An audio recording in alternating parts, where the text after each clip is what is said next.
പേടിയാവും. കാണുന്നവരായിരിക്കും ചിരിച്ചോണ്ടിരിക്കുക, അതുകൊണ്ട് പേടിച്ച് കിടക്കുക. നിന്റെ ഏറ്റവും വലിയ ആഗ്രഹം നടത്തിയില്ലെന്ന് പറയും. അതെ, അതിനുവേണ്ടി സ്യൂട്ട് റൂം കൊടുത്തിട്ടുണ്ട്, ബർത്തിങ് സ്യൂട്ട് റൂം എല്ലാം ഉണ്ട്. പ്രസവിക്കുമ്പോൾ ടി വിയിലെ കണ്ടോണ്ട് പ്രസവിക്കാം. ടോം ആൻഡ് ജെറി കണ്ടിട്ടായിരിക്കും പ്രസവിക്കുക. എനിക്ക് പേടിയുണ്ട്. അതെ, കൊച്ചിനെ എടുത്ത് വയ്ക്കാനുള്ള സെറ്റപ്പ് ആയിട്ട്.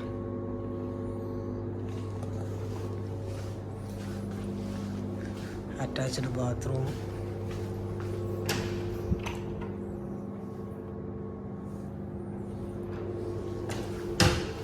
ബാക്കിയുള്ള ഫാമിലി മെമ്പേഴ്സിന് ഇരിക്കാനുള്ളത്, ഫുൾ സെൻട്രലൈസ്ഡ് AC.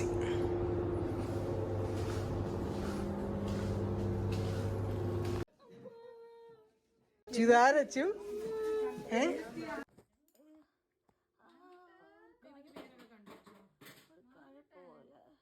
ബേബിക്ക് പേരൊക്കെ കണ്ടുവച്ചു.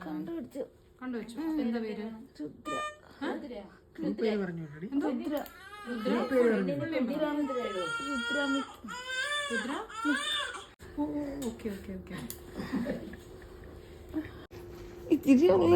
ഇച്ചിരിയല്ലേ ഉള്ളു. നീ എത്ര ഉണ്ടായിരുന്നു?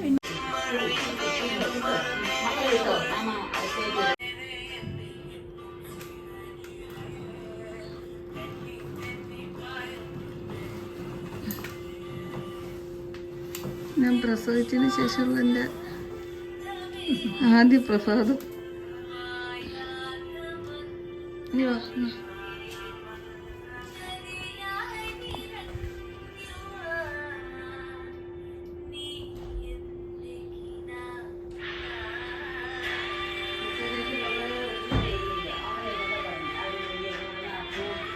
ഹാപ്പി.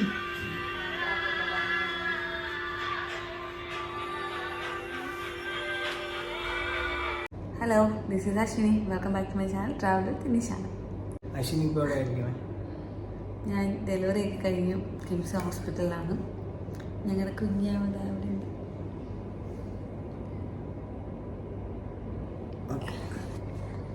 അപ്പം ഞങ്ങൾ ഏതാണ്ട് ഞങ്ങളുടെ 9 മാസത്തെ കാത്തിരിപ്പ് അവസാനിച്ചു. ബേബി വന്നിട്ടുണ്ട്. അപ്പം ഇതിനു മുന്നേ ഞങ്ങൾ കുറച്ച് വീഡിയോ ഒക്കെ ചെയ്തിട്ടുണ്ടായിരുന്നു, പക്ഷെ അതിലൊന്നും പറയാത്ത കുറച്ച് കാര്യങ്ങളുണ്ട്. 6 മാസമായിട്ട് ഞങ്ങൾ ഗോവയിൽ നിന്ന് നാട്ടിൽ വന്ന് ആൾ ജോലിക്കൊന്നും പോകാതെ എൻ്റെ കൂടെ നിൽക്കുന്നുണ്ട്. അപ്പോൾ അതിനെക്കുറിച്ചൊക്കെ എന്തായാലും ഒരു വീഡിയോ ചെയ്യും. അപ്പോൾ ഞങ്ങൾ കിംസ് ഹോസ്പിറ്റലായതുകൊണ്ട് ഇവിടുത്തെ റൂം ഫെസിലിറ്റിയും കാര്യങ്ങളൊക്കെ ഒന്ന് കാണിക്കാമെന്ന് വിചാരിച്ചു. ശരിക്കും ഞാൻ ഈ ഹോസ്പിറ്റലിൽ ചൂസ് ചെയ്തത് എന്തുകൊണ്ടാണെന്നും ബാക്കി കാര്യങ്ങളൊക്കെ ഞാനൊരു വീഡിയോ ചെയ്യാനായിട്ട് ഉദ്ദേശിക്കുന്നുണ്ട്. ചിലപ്പോൾ ഈ 2 ഒറ്റ വീഡിയോ ആയിട്ടായിരിക്കും വരുന്നത്. അപ്പോൾ എന്തായാലും ഇവിടുത്തെ റൂം ഫെസിലിറ്റിയും കാര്യങ്ങളൊക്കെ ഒന്ന് കാണിക്കാം എന്തായാലും. അപ്പോൾ നമ്മളിന്നിപ്പം ഡെലിവറി കഴിഞ്ഞിട്ട് 3ാമത്തെ ദിവസമാണ്. ഡെലിവറി ഇത്തിരി രാത്രിയായിരുന്നു, മിഡ്നൈറ്റ് ആയിരുന്നു. ഒരു 11 o'clock ശേഷമായിരുന്നു. ഡെലിവറി സമയമായിട്ട് ബന്ധപ്പെട്ട് നമ്മൾ കുറച്ച് കാര്യങ്ങൾ, അല്ലെങ്കിൽ ഡെലിവറിക്ക് വേണ്ടി ഈസി ആവാൻ വേണ്ടി കുറേ കാര്യങ്ങൾ ചെയ്തിരുന്നു. അതൊക്കെ ശരിക്കും എനിക്ക് യൂസ്ഫുൾ ആയി, ഭയങ്കര എഫക്റ്റീവ് ആയെന്ന് പറയാം. ഫസ്റ്റ് ഡെലിവറി ആയിട്ടും ഒരു വലിയ പെയിൻ വന്ന് 2.5 മണിക്കൂർ 3 മണിക്കൂർ അതിനോടുള്ള ഇടയിൽ തന്നെ എനിക്ക് ഡെലിവറി കഴിഞ്ഞു. ഡോക്ടർ അടുത്ത ദിവസം രാവിലെ ആവുമെന്നാണ് പറഞ്ഞത്. അതായത് ഒരു 5:15 ആയി ഞങ്ങൾ ഹോസ്പിറ്റലിൽ എത്തിയപ്പോൾ. അത് കഴിഞ്ഞ് ഡോക്ടർ വന്ന് നോക്കിയ ശേഷം പിറ്റേ ദിവസം രാവിലെ ആവും എന്നാണ് പറഞ്ഞത്. പക്ഷെ ഞാൻ 12 മണിക്ക് മുന്നേ ഡെലിവറി കഴിഞ്ഞുണ്ട്.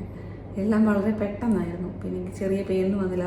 ലാസ്റ്റിലത്തെ വലിയ പെയിൻ മാത്രമാണ് എനിക്ക് വന്നത്. അതും ഒരു 4 തവണയൊക്കെ വന്നിട്ട് പിന്നെ പുഷ് ചെയ്യാറായിട്ടുണ്ടായിരുന്നു, അത്രേ ഉണ്ടായിരുന്നുള്ളൂ. അപ്പം ഡെലിവറി ശരിക്കും പറഞ്ഞാൽ ഈസി ആയിരുന്നു, അത് ഭാഗ്യമായിരുന്നു. പിന്നെ എനിക്ക് ചെയ്യാൻ പറ്റില്ല എന്ന് ഞാൻ വിചാരിച്ചിരുന്നൊരു വലിയ കാര്യമാണ് എനിക്ക് ചെയ്യാൻ പറ്റിയത്. അതിൽ ഒരുപാട് സന്തോഷമുണ്ട്. പിന്നെ എന്തുകൊണ്ട് ഞാൻ പറയാം, ഈ ഹോസ്പിറ്റലിൽ ചൂസ് ചെയ്തതിന് റീസൺ ഉണ്ട്, അതും എല്ലാ വീഡിയോയിൽ പറയുന്നതാണ്. എന്തായാലും ഇവിടുത്തെ ഫെസിലിറ്റിയും കാര്യങ്ങളൊക്കെ ഒന്ന് കാണിച്ചു തരാം. കാരണം ഇപ്പം നിലവിൽ ഡെലിവറി കഴിഞ്ഞു ഞങ്ങളൊരു ബർത്തിങ് സ്യൂട്ടിലാണ് ഡെലിവറി ചെയ്യുന്നത്. അപ്പോൾ ബർത്തിങ് സ്യൂട്ട് ആയതുകൊണ്ട് എനിക്കും ഫാമിലി, അതായത് എൻ്റെ അമ്മ, അശ്വിനിയുടെ അമ്മ, അവർക്കും ഞങ്ങൾക്ക് 3 പേർക്കും വേണമെങ്കിൽ ബാക്കിയുള്ള മെമ്പേഴ്സിന് വേണമെങ്കിലും കൂടെ നിൽക്കാം. അപ്പം നമ്മൾക്ക് 3 പേർക്കും അശ്വിനിയുടെ കൂടെ ഡെലിവറി സമയത്ത് നിൽക്കാൻ പറ്റും. അപ്പം ഫൈനൽ കുഞ്ഞ് വരുന്ന സമയത്ത് അതായത് ഡോക്ടേഴ്സും നേഴ്സസൊക്കെ വരുന്നതുകൊണ്ട് ബാക്കി രണ്ടുപേരും മാറി ഞാൻ ഫുൾ ടൈം നിന്നു. ഡെലിവറി കാണാൻ പറ്റി. അപ്പോൾ ലൈഫിൽ അങ്ങനെ ഒരു ചാൻസ് ഉണ്ടാവും അല്ലെങ്കിൽ അങ്ങനെ ഒരു കാര്യമൊക്കെ നടക്കുമെന്ന് ഞാൻ ഇതിന് മുമ്പൊന്നും പ്രതീക്ഷിച്ചിട്ടില്ല. അപ്പോൾ ചിത്ര പറഞ്ഞു തുടങ്ങുമ്പോഴാണ് ഞാൻ അങ്ങനെ ഒരു കാര്യത്തെക്കുറിച്ച് ചിന്തിക്കുന്നത്. പക്ഷേ അത് ഭയങ്കര വലിയ എക്സ്പീരിയൻസ് ആയിരുന്നു. അതല്ല ഈ വീഡിയോയിൽ പറയാൻ പോകുന്നത്. അപ്പം നമുക്ക് ഈ വീഡിയോ എങ്ങനെയാണ് വെച്ചാൽ ഡെലിവറി കഴിഞ്ഞ് നമ്മൾ റൂം കിട്ടിയിട്ടുണ്ട്. റൂമിലോട്ട് വന്നതിന് ശേഷം ഇത് ശരിക്കും 3ാമത്തെ ദിവസം ചെയ്യും.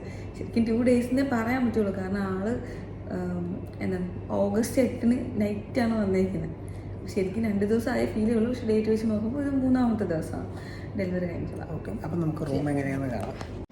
ഇതാണ് നമ്മുടെ ഡോർ കഴിഞ്ഞ് നമ്മൾ ഓപ്പൺ ആക്കി റൈറ്റ് സൈഡ് വരുമ്പോൾ ഇവിടെ ഒരു സ്വിച്ച് ഉണ്ട് ബാത്റൂമിനുള്ളത്. പിന്നെ ഈ ഒരു പോർഷനിൽ നമുക്ക് ലൈറ്റ് ഇടാൻ പറ്റുന്ന ഒരു സ്വിച്ച് ഉണ്ട്. അപ്പം അത് കഴിഞ്ഞ് കഴിഞ്ഞാൽ വരുന്നത് ഇതൊരു കൺട്രോൾ സിസ്റ്റമാണ്. ഇതിനകത്ത് ഒന്ന് ഇത് എ സിക്ക് റിമോട്ടല്ല. നമുക്ക് ഈ ഒരു കൺട്രോൾ സിസ്റ്റത്തിനകത്ത് AC അഡ്ജസ്റ്റ് ചെയ്യാം. ബാക്കിയൊക്കെ നോർമൽ AC കൺട്രോൾ ചെയ്യുന്ന സിസ്റ്റം തന്നെയാണ്. മിനിമം നമുക്ക് അതായത് മാക്സിമം 32 ഡിഗ്രി സെൽഷ്യസ് വരെ നമുക്ക് റൂം ടെമ്പറേച്ചർ അഡ്ജസ്റ്റ് ചെയ്യാൻ പറ്റും. അപ്പോൾ കുട്ടി ഉണ്ടെന്നുണ്ടെന്നുണ്ടെങ്കിൽ 30+ ടെമ്പറേച്ചർ ആയിരിക്കും ആവശ്യമുള്ളത്. അപ്പോൾ അതുകൊണ്ടാണ് നമ്മൾ 31 സെറ്റ് ചെയ്തേക്കണം. 32 വരെ മാക്സിമം സെറ്റ് ചെയ്യാൻ പറ്റും. അപ്പോൾ അത് പിന്നെ നമുക്ക് മിനിമത്തിൻ്റെ ആവശ്യമില്ല. കാരണം കുട്ടി ഉണ്ടെന്നുണ്ടെന്നുണ്ടെങ്കിൽ ഇതിന് താഴോട്ടുള്ള ടെമ്പറേച്ചർ ഞങ്ങൾ നോക്കിയിട്ടില്ല. പിന്നെ ഒന്ന് കൺട്രോൾ സിസ്റ്റമാണ്. ഇതിനകത്ത് എന്താണ് ഈ ഒരു നമുക്കൊരു എമർജൻസി വരിക ആ സമയത്ത് നമ്മൾ ഇൻഫോം ചെയ്യുക, അവർ തിരിച്ചു വന്നിട്ട് അക്നോളജ് ചെയ്യാനുള്ളത്. അപ്പോൾ നമുക്ക് എന്ത് എമർജൻസി പ്രശ്നമുണ്ടോ അല്ലെങ്കിൽ എന്തെങ്കിലും എമർജൻസി ഉണ്ടെന്നുണ്ടെങ്കിൽ ഡയറക്റ്റ് നമുക്ക് നഴ്സുകളുടെ അസിസ്റ്റൻസ് ഇവിടെ ഇരുന്ന് തന്നെ നമ്മൾ ഫോൺ കോൾ ഒന്നും ചെയ്യേണ്ട. ഒരു പ്രസ് ചെയ്യാനൊരു സ്വിച്ച് ഉണ്ട്. അത് ബെഡിൽ തന്നെയാണ് ഉള്ളത്. അപ്പോൾ ആ ബെഡിലുള്ള സ്വിച്ചിൽ ക്ലിക്ക് ചെയ്യുമ്പോൾ ഒരു അലാം ഉണ്ടാവും. അവർക്ക് അവിടെ ഡിസ്പ്ലേ വെച്ചിട്ടുണ്ട്. അതായത് നഴ്സസ് ഇരിക്കുന്ന സ്ഥലത്ത് ഒരു ഡിസ്പ്ലേ വെച്ചിട്ടുണ്ട്. അവിടെ അറിയാം അവർക്ക് ഏത് റൂമാണെന്നുള്ള നമ്പർ വരും. അപ്പം അവർ തിരിച്ചുകൂടെ വന്ന് നമ്മളോട് ചോദിച്ച് അവർ ഈ ഒരു ബട്ടണിൽ പ്രസ് ചെയ്ത് അക്നോളജ് ചെയ്താൽ മാത്രമേ ആ അലാം സ്റ്റോപ്പ് ആവത്തുള്ളൂ. പിന്നെ ജസ്റ്റ് ഇവിടെ കയറുമ്പോൾ ഒരു ഫിഗറൊക്കെ വെച്ചിട്ടുണ്ട്. അത് കഴിഞ്ഞിട്ടെന്ന് പറയുമ്പോൾ പിന്നെ ടോപ്പിൽ നോക്കുകയാണെന്നുണ്ടെങ്കിൽ നമുക്ക് ഫയർ ആൻഡ് സേഫ്റ്റിക്ക് വേണ്ടിയിട്ടുള്ള ഫയർ സെറ്റപ്പുകളൊക്കെ ചെയ്തിട്ടുണ്ട്. ഇത് അതുപോലെ തന്നെ ഫയർ അലാംസ് ചെയ്തിട്ടുണ്ട്. ഫയർ അലാമൊക്കെ ടോപ്പിൽ നമുക്ക് കാണാൻ സാധിക്കും. പിന്നെ നമുക്ക് കയറുമ്പോൾ തന്നെ ബാത്റൂം നമുക്ക് അവസാനം കാണാം. പിന്നെ ഇവിടെ കയറുന്ന സൈഡിൽ ഒരു വാഷ് സ്പേസ് ഉണ്ട്, പ്ലാന്റ്. പിന്നെ ഇതൊരു ഓട്ടോമാറ്റിക്കാണ്. പിന്നെ ഇത് ഹാൻഡ് വാഷും എല്ലാ കാര്യങ്ങളും അവർ തന്നെ പ്രൊവൈഡ് ചെയ്യും. ജസ്റ്റ് ഇതിൻ്റെ അടിയിൽ നമുക്ക് വേസ്റ്റ് ഇടാനൊരു ബേസ്മെൻറ്റ് വെച്ചിട്ടുണ്ട്. പിന്നെയെന്ന് പറയുമ്പോൾ നമുക്ക് സാധനങ്ങൾ നമ്മളിപ്പം വരുമ്പം മാക്സിമം അതായത് നോർമൽ ഒരു ഡെലിവറി ടൈമിൽ അവർ നമുക്കൊരു 3 ഡേയ്സാണ് പറയുന്നത്, ഒരു പാക്കേജിൽ പറയുന്നത്. അതിനകത്ത് നമുക്ക് സ്റ്റോർ ചെയ്യാനുള്ള എന്തെങ്കിലുമൊക്കെ സാധനങ്ങളുണ്ടെന്നുണ്ടെങ്കിൽ നമുക്ക് സ്റ്റോർ ചെയ്യാം. അങ്ങനെ അതിനുള്ള സ്പേസും കാര്യങ്ങളൊക്കെ ഉണ്ട്. ടോപ്പിൽ നമുക്ക് സ്റ്റോർ ചെയ്യാൻ പറ്റും. നമ്മളതൊന്നും യൂസ് ചെയ്തിട്ടില്ല. പിന്നെ നമുക്ക് അഡീഷണലായിട്ട് കൂടുതൽ വേസ്റ്റ് ബിൻസ് വെച്ചിട്ടുണ്ട്. ഇവിടെ ഒരു വേസ്റ്റ് ബിന്നുണ്ട്, ഇതിൻ്റെ അകത്തൊരു വേസ്റ്റ് ബിന്നുണ്ട്. ഇനി ഒരെണ്ണം ബാത്റൂമിൽ അകത്തുണ്ട്. പിന്നെ നമുക്ക് മെയിനായിട്ട് ഇങ്ങനെയാണ് വരുന്നത്. അശ്വിനി കിടക്കുന്ന ബെഡാണ്. ഈ ബെഡ് നമുക്ക് ഒരു റിമോട്ട് കൺട്രോൾ സിസ്റ്റം വെച്ചിട്ട് അഡ്ജസ്റ്റ് ചെയ്യാൻ പറ്റും. നോർമലി ഹോസ്പിറ്റലുകളിലുള്ള ഒരു ബെഡിങ് സിസ്റ്റം തന്നെയാണ്. പിന്നെ അതുപോലെ തന്നെ അവർക്ക് എന്തെങ്കിലും അത്യാവശ്യം ഉണ്ടെന്നുണ്ടെങ്കിൽ അവരുടെ മെഡിക്കൽ എക്യുപ്മെൻറ്റ്സ്, മെഡിക്കൽ ഡിവൈസസ് വയ്ക്കാനും അതുമായിട്ട് ഘടിപ്പിക്കാനുള്ള ഒരു കൺട്രോൾ സിസ്റ്റമാണ്. അതിനകത്തൊന്ന് ഓക്സിജൻ സപ്ലൈ, അതുപോലെ തന്നെ ബാക്ക് എന്ന് പറഞ്ഞ് വെച്ചിട്ടുണ്ട്. അതിനെപ്പറ്റി ഡീറ്റെയിൽ ആയിട്ട് അറിയാമെന്ന് പറയുന്നത് ശരിയല്ല. പിന്നെ നമുക്ക് മെയിനായിട്ടും വരുന്നതെന്ന് വെച്ച് കഴിഞ്ഞാൽ ഒരു സോഫ ഇവിടെയുണ്ട്. അപ്പോൾ നമുക്ക് 2 ബൈസ്റ്റാൻഡേഴ്സ് ഉണ്ടെങ്കിലും ഒരാൾക്ക് ഇത് മാറ്റിയിട്ട് കിടക്കാൻ പറ്റും. പിന്നെ പേഷ്യൻ്റ് കിടക്കുന്നതിന് നേരെ ഓപ്പോസിറ്റ് ഒരു TV. ഇതിനകത്ത് ഇന്ത്യ വിഷൻ്റെ ഒരു സെറ്റ് ഓഫ് ബോക്സാണ് വെച്ചിട്ടുള്ളത്. അത് കഴിഞ്ഞാൽ നമുക്കൊരു ടേബിളുണ്ട്. നമുക്ക് അത്യാവശ്യം സാധനങ്ങളൊക്കെ വയ്ക്കാൻ വേണ്ടിയിട്ട് സാധനങ്ങൾ. ഇന്ന് രാവിലെയാണ് കണ്ടുപിടിച്ചത്. ഇതിൻ്റെ അടിയിലൊരു ഫ്രിഡ്ജ് ഉണ്ട്. ഫ്രിഡ്ജ് നമുക്ക് ഉപയോഗിക്കാം. ബാക്കി ഇത് സ്റ്റോറേജ് സ്പേസാണ്.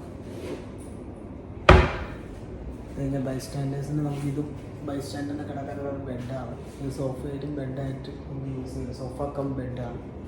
വീണ്ടും ഉള്ള ഈ സംഭവം എന്ന് പറയുന്നത് പേഷ്യൻറ്റിന് നമുക്കിത് എടുത്ത് നമുക്ക് അവർക്ക് ഫുഡും കാര്യങ്ങളൊക്കെ കൊടുക്കാൻ പറ്റും. അപ്പോൾ അതും വേറെ ഈസിയായി കൊടുക്കാൻ പറ്റുന്ന രീതിയിൽ ഇതൊക്കെയാണ് റൂമിലുള്ളത്. ഇതാണ് നമ്മുടെ കുഞ്ഞുമാവ. ഇത് നഴ്സിനെ വിളിക്കാനുള്ള ഇതാണ് ഇതിനകത്ത് നമുക്ക് ഈ ടോപ്പ് പോർഷനിൽ പ്രസ് ചെയ്ത് കഴിഞ്ഞാൽ ഈ ടോപ്പിൽ ഇവിടെ നമുക്ക് പ്രസ് ചെയ്യാൻ പറ്റും. അപ്പോൾ ഇവിടെ പ്രസ് ചെയ്താലാണ് ആൾക്കെല്ലാം പോകുന്നത്. നമ്മുടെ ബെഡിൻ്റെ റിമോട്ട് സിസ്റ്റമാണ് ഇത്. നോർമലി തന്നെ തന്നെയാണ് നമ്മൾ പ്രസ് ചെയ്യുന്നതിനനുസരിച്ച് അങ്ങോട്ടും ഇങ്ങോട്ടും പ്രസ് ചെയ്യുന്നതനുസരിച്ച് മൂവ് ചെയ്യും. അവിടെ ഒരു ചെയർ, ഇത്രയും കാര്യങ്ങളാണ് റൂമിലുള്ളത്. നമുക്ക് ഇതിൻ്റെ ബാത്റൂം എങ്ങനെയാണെന്ന് പറഞ്ഞാൽ അങ്ങനത്തെ ടോയ്ലറ്റുകൾ ഇന്ത്യൻ സ്റ്റൈലില്ല, യൂറോപ്യൻ സ്റ്റൈൽ ടോയ്ലറ്റാണെന്നുള്ളത് വാഷ്. പിന്നെ ബാക്കി നമുക്കിപ്പോൾ ഒരു പേഷ്യൻ്റ് ഇവിടെ ഇരുന്നിട്ട് എന്തെങ്കിലും പ്രശ്നമാവുകയാണെന്നുണ്ടെങ്കിൽ പ്രസ് ചെയ്യാൻ വേണ്ടിയിട്ട് ഒരു എമർജൻസി സ്വിച്ച് ഉണ്ട്. നമുക്കിവിടെ പ്രസ് ചെയ്ത് കഴിഞ്ഞാൽ അവർ സപ്ലൈ വരും. പിന്നെ നമുക്കൊരു മിറർ, വാഷ് ബേസ്, പിന്നെ കിച്ചണിൻ്റെ കാര്യങ്ങൾ നമുക്ക് ഇവിടുത്തെ ഈ പറയുന്ന കാര്യങ്ങളൊക്കെ ഇതിനകത്ത് തന്നെ ഉണ്ടാവും. പിന്നെ ഇതൊരു ബാഗിനകത്ത് നമുക്ക് അത്യാവശ്യം വേണ്ട സാധനങ്ങൾ, അതായത് ഒരു ഹോട്ടലിൽ പോകുമ്പോൾ നമുക്കറിയാം സാധാരണ ഹോട്ടലിൽ പോകുമ്പോൾ നമുക്ക് എന്തെങ്കിലും സാധനങ്ങൾ കിട്ടാം. അത് മാത്രമല്ലാത്ത കുറേ സാധനങ്ങളുണ്ട്. ഒരു ഷേവിങ് കിറ്റാണ്. ഇതിനകത്തൊരു ക്രീമും, ചെറിയൊരു ക്രീമും, അതുപോലെ തന്നെ ഒരു ഷേവിങ് സെറ്റുമുണ്ട്. പിന്നുള്ളത് ഒരു പേസ്റ്റാണ്, ഡെൻറ്റൽ കിറ്റ്, പേസ്റ്റ് വിത്ത് ബ്രഷ്, പിന്നൊരു ചെറിയ സോപ്പ്, പിന്നൊരു കോമ്പ്. ഇങ്ങനെ ഇത്രയും സാധനങ്ങളാണ് ഇതിനകത്ത് വരുന്നത്. പിന്നെ നമുക്ക് ബാത്തിങ് സ്പേസ് സെപ്പറേറ്റ് ആണ്. സ്ലൈഡിൻ്റെ വെച്ചിട്ട് നമുക്കിതിനകത്ത് ഞങ്ങൾക്ക് അറിയാവുന്ന തന്നെ ഇവിടെ നമ്മൾ സ്റ്റക്കായി പോവുകയാണ് എന്നുണ്ടെന്നുണ്ടെങ്കിൽ നമുക്കിതാ ഇവിടെ ഒരു ഇത് വെച്ചിട്ടുണ്ട്. അപ്പോൾ ഇത് പിടിച്ച് പ്രസ് ചെയ്യാം. നമ്മളിപ്പോൾ ഇതിനകത്ത് ബാത്റൂമിൽ വീണ് പോവുകയൊക്കെ ആണെന്നുണ്ടെങ്കിൽ ഇത് തറയിൽ വരെ നിന്നൊരു ഇതാണ്. ഇതിൽ വലിച്ചു കഴിഞ്ഞാൽ എന്ത് ചെയ്യാൻ പറ്റും, അവർക്ക് അറിയാൻ പറ്റും, അവിടെ അലാം വരും. പിന്നെ ഇതിനകത്ത് മെയിനായിട്ട് നമുക്ക് ഹീറ്റ് അഡ്ജസ്റ്റ് ചെയ്യാൻ പറ്റും. ഇത് കോൾഡാണ്, കാണാൻ പറ്റും. ഇങ്ങോട്ട് പ്രസ് ചെയ്യുമ്പോൾ കോൾഡ് വാട്ടർ കിട്ടും.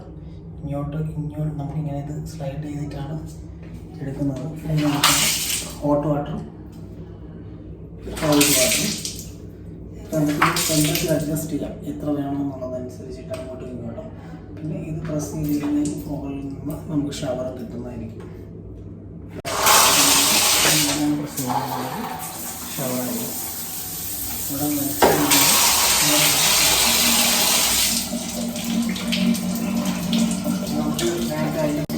ഷാമ്പൂ ഇത്തരം സാധനങ്ങളൊക്കെ നമ്മൾ സെപ്പറേറ്റ് വാങ്ങിച്ചുകൊണ്ട് വരേണ്ട ആവശ്യമില്ല. അതുകൊണ്ടാണ് ഇത്രയും കാര്യങ്ങളൊക്കെ കിട്ടുമെന്നുള്ളത് കാണിച്ചിട്ടുണ്ടായിരുന്നത്. ഓക്കെ, ഇതാണ് ബാത്റൂമിൽ നമുക്ക് സേഫ്റ്റി ഉണ്ട്. അതായത് നമ്മൾ ബാത്റൂം സ്പേസിലാണെന്നുണ്ടെങ്കിലും ടോയ്ലറ്റിലാണെന്നുണ്ടെങ്കിലും നമ്മൾ ക്ലോസറ്റിലാണെന്നുണ്ടെങ്കിൽ നമ്മളിവിടെ വീണ് പോകാനോ അല്ലെങ്കിൽ ഇരുന്ന് പോകാനോ ഒക്കെ ചാൻസസ് ഉണ്ട്. അപ്പോൾ അതൊക്കെ ആ സമയത്ത് നമുക്ക് അസിസ്റ്റൻസ് കിട്ടാനുള്ള ടെക്നോളജി അല്ലെങ്കിൽ അതിന് വേണ്ടിയിട്ടുള്ള ഫെസിലിറ്റികൾ ചെയ്തിട്ടുണ്ട്. റൂമൊക്കെ എങ്ങനെയാണെന്നുള്ളത് എന്തായാലും ഞാനൊരു വീഡിയോ എടുത്ത് വെക്കാമെന്ന് വിചാരിച്ചു. ശരിക്കും പറഞ്ഞാൽ സ്യൂട്ട് റൂമിൻ്റെത് എടുക്കണം എന്നുണ്ടായിരുന്നു. പക്ഷേ എനിക്ക് പെയിനൊക്കെ പെട്ടെന്ന് വന്നിട്ടായതുകൊണ്ട് ഒന്നും എടുക്കാനുള്ളൊരു ഗ്യാപ്പ് ഒന്നും കിട്ടിയില്ല. അതുകൊണ്ട് അവിടുത്തെ വീഡിയോസൊന്നും എടുത്തില്ല. നോക്കാൻ എടുത്തില്ലെന്ന് ഓർമ്മയില്ല, എടുത്തിട്ടില്ല എന്നാണ് തോന്നുന്നത്. പിന്നെ ഡെലിവറി സമയത്തുള്ള 2 ഫോട്ടോ മാത്രം എടുത്തിട്ടുണ്ട്. അതും ഞാൻ അറിഞ്ഞില്ല എപ്പോഴാണ് എടുത്തതെന്നൊക്കെ.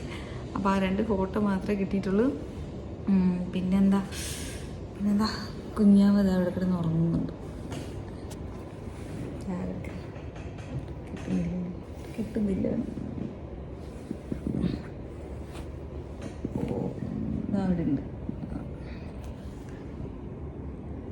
ആളിവിടെ ഉണ്ട്. അടുത്ത മാസം ലീവൊക്കെ ലീവെന്ന് പറയാൻ പറ്റില്ല, ആബ്സെൻറ്റിൽ നിന്ന് തിരിച്ച് ജോലിക്ക് കയറും. അടുത്ത മാസം ഒരു 10 മുന്നേ എന്തായാലും കയറണം. അപ്പോൾ ആളിവിടെ പോവും, ഞാൻ കുറച്ച് നാൾ നാട്ടിലായിരിക്കും. അതായത് നമ്മുടെ ബെഡ്ഷീറ്റൊക്കെ മാറ്റാനായിട്ട് ആൾ വന്നിട്ടുണ്ടായിരുന്നു. അപ്പോൾ അവരൊന്ന് ഫുൾ ക്ലീനാക്കി ഷീറ്റൊക്കെ മാറ്റി തന്നു. പിന്നെ ഇടയ്ക്ക് ഒരു നെസ് വന്നിട്ടുണ്ടായിരുന്നു, അന്ന് മരുന്നൊക്കെ തന്നിട്ടാണ് പോയത്. പിന്നെ കുഞ്ഞാമ്മയുടെ സ്ഥലം മാറ്റി, അപ്പത്തോട്ട് മാറ്റി. പിന്നെ എൻ്റെ ഏറ്റവും വലിയൊരു ആഗ്രഹം സാധിച്ചു. ഡെലിവറി സമയത്ത് ഹസ്ബൻഡ് കൂടെ ഉണ്ടാവണമെന്നാണ് വിചാരിച്ചത്. പക്ഷേ അപ്പോൾ അത് പറ്റി. അത് മാത്രമല്ല, നമുക്ക് എത്ര പേർക്ക് നിൽക്കാൻ പറ്റും എന്നുള്ളത് കൊണ്ട് ഞങ്ങളുടെ 2 പേരുടെയും അമ്മമാരെ കൂടി കയറ്റിയിട്ടുണ്ടായിരുന്നു. പക്ഷേ ലാസ്റ്റ് ടൈം ആയപ്പോഴത്തേക്ക് അവരെ പുറത്താക്കി ഒരാളെ നിർത്തോളായിരുന്നു, ഹസ്ബൻഡ് മാത്രമേ നിർത്തോളായിരുന്നു. അതായത് ലാസ്റ്റ് കുഞ്ഞിൻ്റെ കുഞ്ഞ് വരാറാവുന്ന ഒരു ടൈമിൽ മാത്രമേ അവരെ മാറ്റുള്ളൂ. അതുവരെ അവർ കൂടെ ഉണ്ടായിരുന്നു. ഇനി എല്ലാം വളരെ പെട്ടെന്ന് കഴിഞ്ഞു എല്ലാം. ഇനി വേറൊരു വീഡിയോ ആയിട്ട് കാണാം. ബൈ. സൈനിങ് ഓഫ് അശ്വിനി സു.